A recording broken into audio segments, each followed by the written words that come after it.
Halo Sobat Sehat RSCM, saya Dr. Mila Maidarti, spesialis obstetrik ginekologi konsultan fertilitas. Saya merupakan salah satu staf di Departemen Obstetrik Ginekologi RSCM dan saya ada di Divisi Imunoendokrinologi Reproduksi Infertilitas. Baik, apa itu infertilitas dan apa bedanya dengan kemandulan? Sebetulnya kita menggunakan istilah infertilitas agak kurang tepat, Sobat Sehat. Mengapa? Karena infertilitas itu artinya tidak ada kemampuan untuk mempunyai anak sama sekali. Mungkin istilah subfertilitas itu lebih tepat kita gunakan daripada infertilitas. Karena sebetulnya kalau pada pasien-pasien dengan subfertilitas, kemampuannya untuk memiliki keturunan berkurang. Bukan berarti tidak ada sama sekali. Sedangkan kemandulan itu merupakan suatu istilah yang biasa kita pakai sehari-hari, tetapi agak kurang tepat kalau kita katakan bahwa pasangan yang belum mempunyai anak adalah pasangan yang mandul.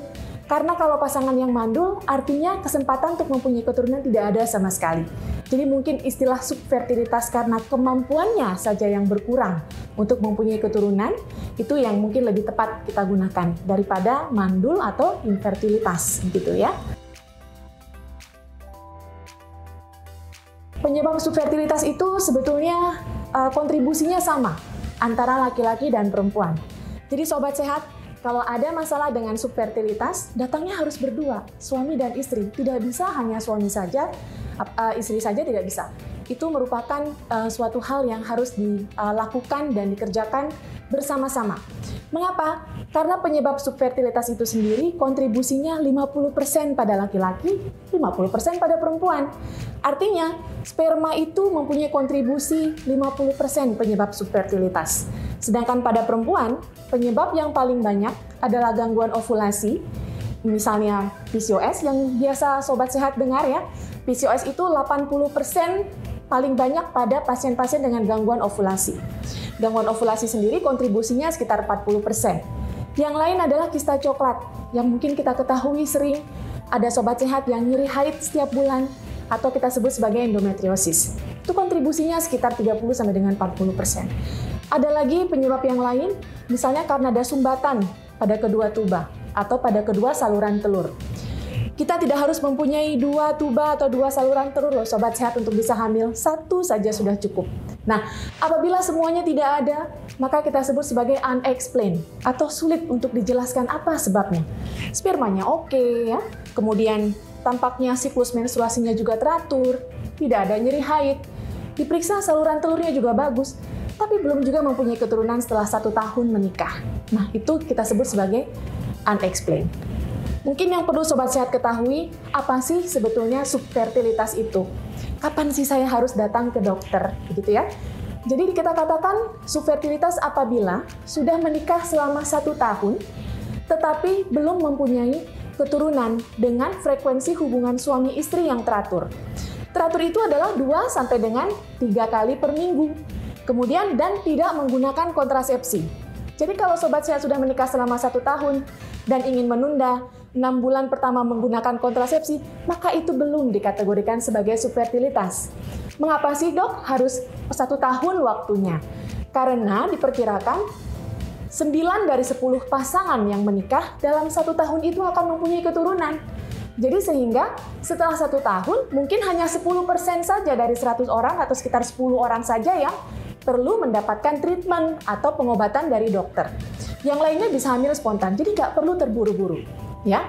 Kemudian pertanyaannya, kapan dong kita harus datang ke dokter? Nah, apabila ternyata Sobat Sehat sudah menikah 1 tahun, frekuensi hubungan teratur, tidak pakai kontrasepsi, belum juga mempunyai keturunan, silahkan datang berobat. Tetapi ingat, kalau Sobat Sehat dari pihak perempuan sudah berusia di atas 35 tahun, 1. Yang kedua, ada nyeri haid yang jelas sekali ya. Yang ketiga, siklus menstruasinya tidak teratur. Ya.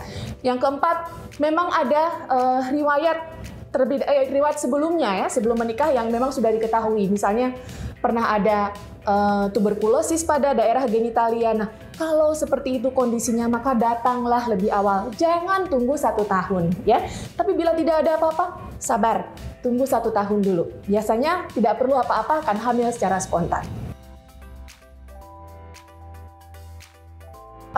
Apakah bisa dicegah? Ya, sebetulnya Dari penyebabnya kita ketahui seperti gangguan ovulasi misalnya. Gangguan ovulasi seperti saya katakan tadi, 80%-nya disebabkan karena sindroma ovarium polikistik. Ini sangat berkaitan sekali dengan obesitas, ya. Obesitas, resistensi insulin, sehingga lifestyle itu sangat penting sekali ya, menjaga kesehatan. Hati-hati bahwa gangguan ovulasi juga bisa disebabkan karena yang sangat kurus ya, jadi malnutrisi. Dietnya yang tidak baik itu juga bisa. Bagaimana cara mencegahnya? Lifestyle-nya harus sangat baik. Olahraga yang teratur. Jangan sampai overweight, jangan sampai obesitas ya. Makan makanan yang sehat. Kemudian apabila ada keluhan seperti nyeri haid, datanglah ke dokter. Belum menikah tapi sudah ada nyeri haid yang hebat setiap bulan, datang ke dokter untuk berobat. Sehingga dengan demikian, maka apabila ada endometriosis bisa dicegah, bukan bisa tidak terjadi progresif. Dokter bisa memberikan obat sehingga dia tidak menjadi lebih lanjut sakitnya. Begitu. Apa tips dan triknya? Tadi saya sudah katakan ya, olahraga yang teratur.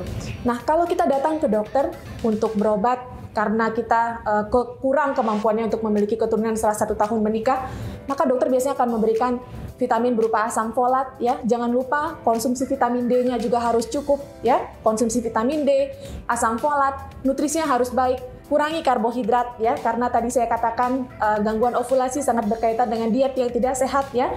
Kurangi karbohidrat, proteinnya dinaikin, makan banyak serat dan olahraga yang teratur. Sobat sehat sekalian, kita masih dalam kondisi pandemi COVID-19, tetap patuhi protokol kesehatan dan apabila belum vaksin, segera lakukan vaksinasi.